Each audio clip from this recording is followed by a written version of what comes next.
ये सन्नाटा तो बहाना है, परछाइयों को देता है आवाज। बस कुछ पल अपना ध्यान दो और खुलेंगे हजारों राज। आओ ले चलूं तुम्हें सफर पर, जीवन के दूसरे पार। संभल के आगे बढ़ना, यहाँ सबकी फटेगी यार। ये कहानी है कुछ साल पुरानी। सन 2002 में जब मैं 18 साल का था और मेरी 12वीं बस खत्म ही हुई थी, मुझे मेरे गांव से भेज दिया था मुंबई। मेरे मार्क्स कुछ खास नहीं आने वाले थे और मेरे चाचा मुंबई में ऑटो रिक्शा चलाते थे, तो बस मैं काम पे लग गया। बड़े शहर में आकर मुझे बहुत मज़ा आ रहा था। रोज़ कुछ नया खाना, कहीं घूमना, चाचा के साथ ऑटो में बैठ के खुली हवा में सवारियाँ लेना।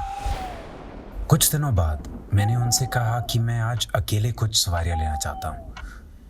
शाम का समय था तो चाचा ने भी अपनी चाय उठा के बोल दिया, जा बेटा। उन्होंने मुझे ऑटो के सारे कायदे वापस याद दिलाए, पर एक और चीज़ बोली, जहाँ जाना हो जा, पर 10 बजे तक घर लौटाना और आरे रोड बिल्कुल मत जाना। मैंने उत्सुकता से पूछा, क्यों? चाचा ने कहा, उस सड़क पर अजीबोगरीब चीज़ें होती हैं, आत्माएं आती हैं। मैं हंसने लगा तो चाचा खड़े होकर बहुत जोर से चिल्लाए, ये तुम्हें मजाक लग रहा है, पर वहां पर कुछ भी हो सकता है। पूरा शहर जानता है कि वहां नहीं जाना चाहिए। अगर वहां जाने का इरादा है तो चाबी वापस करके घर बैठ जाओ। आज अमावस की रात है और भी खतरा है, ज्यादा शान पट्टी नहीं करना है। उनका गुस्सा देखकर मैंने चुपचाप अपना सर हिलाया। मैं निकल ही रहा था कि चाची मेरे पीछे भागती हुई आई, बेटा अगर वहां जाओगे तो सीट के पीछे ईंटें रखी है, उन्हें सीट पे रख देना ताकि ऑटो भरा हुआ दिखे और कोई भी आत्मा चढ़ ना पाए।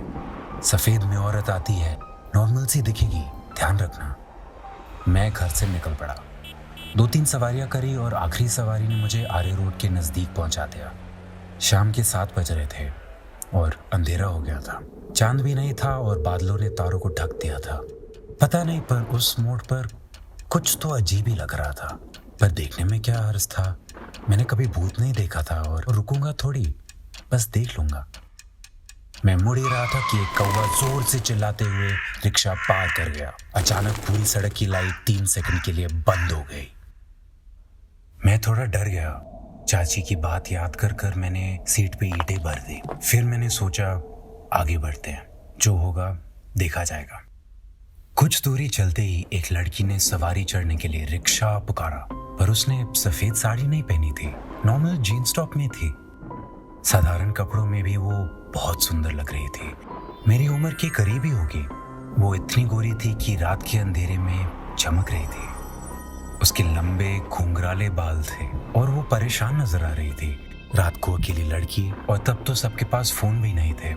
जैसे ही मैं उसके पास रुकने लगा, उसने एक बड़ी स्माइल दी और बोली, थैंक यू भैया, बस इस सड़क के आगे वाले चौराहे तक जाना है। भैया सुनकर मुझे थोड़ी तो चिढ़ आ गई, पर फिर भी ऐसी भूतिया सड़क पर उसे छोड़ना नहीं चाहता था, तो मैंने भी हाँ कह दिया। फिर भी वो उधर ही खड़ी रही, अंदर झांकते हुए। मैंने पूछा, क्या हुआ मैडम, बैठो ना। उसने कहा, जगह होगी तो ना, पूरी सीट भरी है। मुझे ये सड़क कॉलेज जाने के लिए पार करनी पड़ती है और मैंने ऐसे कई गधे देखे हैं जो ईंटें भरकर घूमते हैं।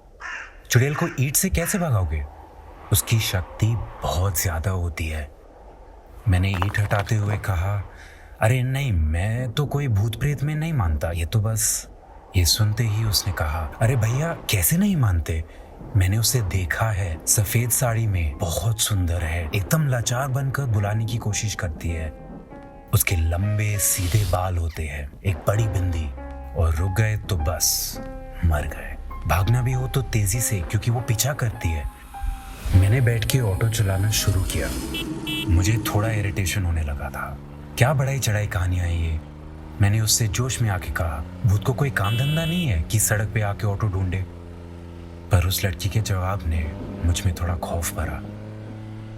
वो औरत को इसी सड़क पर मारा गया था। रात के टाइम वो लिफ्ट मांग रही थी और जिन आदमियों ने लिफ्ट दी, उसका कुछ ही दूरी पर खून कर दिया।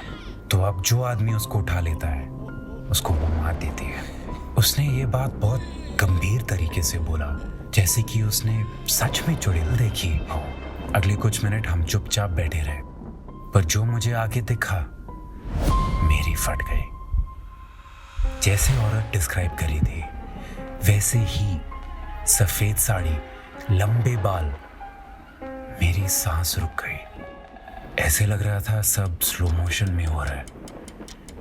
वो ऑटो ऑटो प्लीज, यहाँ कोई नहीं रुकता, चिल्ला रही थी। पीछे कौवे और जोर जोर से चिल्लाने लगे। पीछे बैठी लड़की ने बोला, अरे भैया जल्दी आगे भगाओ ना, सोच क्या रहे हो।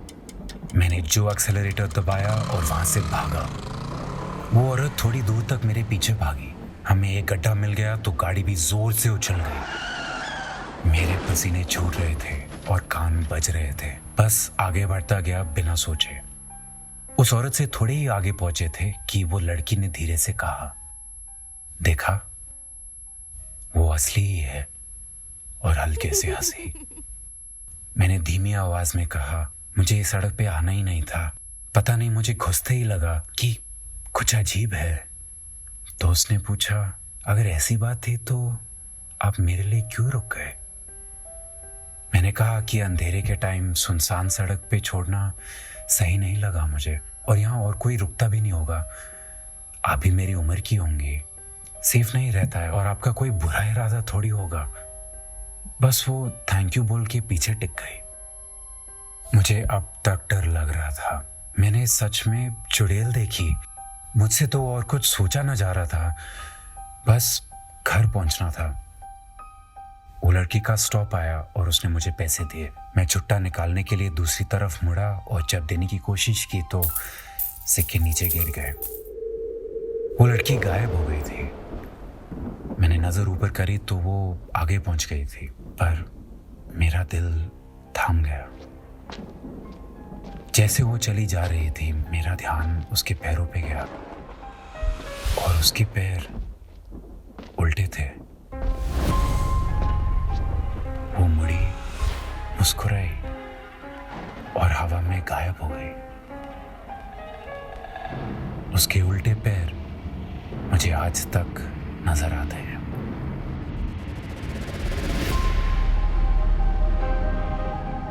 तो फटी क्या? इस कहानी को आप 1 से 5 तक कितने स्कल इमोजी देना चाहोगे? आप कमेंट्स में अपने स्कल्स डालें, और अगर आपके मोहल्ले में भी ऐसे ही डरावनी सड़क है तो मुझे वो कहानी जरूर बताएं।